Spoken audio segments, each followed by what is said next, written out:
Net Zero Emission 2060, mimpi atau kenyataan?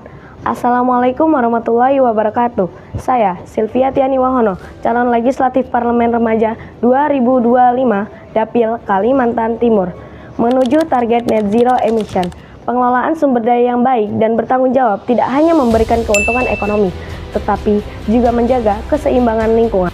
Namun kenyataannya, masih banyak perusahaan yang mengeksploitasi sumber daya alam secara berlebihan dan tidak bertanggung jawab. Salah satu kasus yang menjadi sorotan publik ialah rencana tambang nikel di Raja Ampat, Papua Barat. Menurut data Kompasiana.com, aktivitas tambang nikel di Raja Ampat ini menimbulkan kontroversi serius karena melanggar Undang-Undang Nomor 1 Tahun 2014 yang melarang eksploitasi di pulau kecil. Dampak dari aktivitas ini ialah deforestasi hutan mangrove, sedimentasi yang berlebihan, pencemaran air dan tanah, tumpahan logam berat, sehingga mengancam 75 spesies karang dunia serta satwa laut endemik, hingga menimbulkan gangguan kesehatan bagi masyarakat setempat. Tidak hanya tambang nikel di Raja Ampat, berbagai tambang yang masih beroperasi di Indonesia turut menghambat upaya pencapaian target Net Zero Emission. Selain itu, ketergantungan yang masih tinggi terhadap sumber daya fosil, serta praktik pertambangan yang kurang ramah lingkungan semakin memperumit upaya pencapaian emisi karbon secara efektif.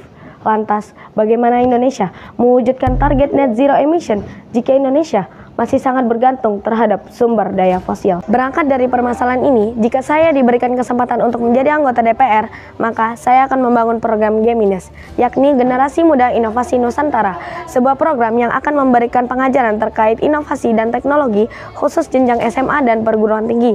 Program ini bertujuan untuk mempersiapkan generasi muda untuk menjadi inovator sekaligus wirausahawan muda sebagai investasi jangka panjang untuk mewujudkan target Net Zero Emission tahun 2060. Pelaksanaan program tersebut akan dimaksimalkan melalui 3 fungsi DPR. Yang pertama, fungsi legislasi. DPR terkhusus Komisi 7 dan 10 dapat bekerja sama dengan Kemendikdasmen dan Kemendikbudristek dalam perencanaan pelaksanaan pendidikan Geminas ini ke dalam kurikulum agar dapat terlaksana secara komprehensif di sekolah jenjang SMA dan perguruan tinggi. Sebagaimana dalam RUU EBET pasal 56 ayat 3, yaitu penggunaan dana EBET untuk Litbang dan peningkatan kualitas sumber daya manusia. Yang kedua, fungsi anggaran. DPR memiliki wewenang mengalokasikan dana untuk menunjang kebutuhan program Geminas ini agar dapat terlaksana secara efektif dan maksimal. Yang ketiga, fungsi pengawasan. DPR harus memastikan berjalannya program Geminas yang telah dirancang, seperti mengevaluasi perkembangan serta mengawasi pengelolaan anggaran yang telah dialokasikan terhadap program Geminas ini agar berjalan secara efektif dan efisien terhadap Indonesia ke depannya.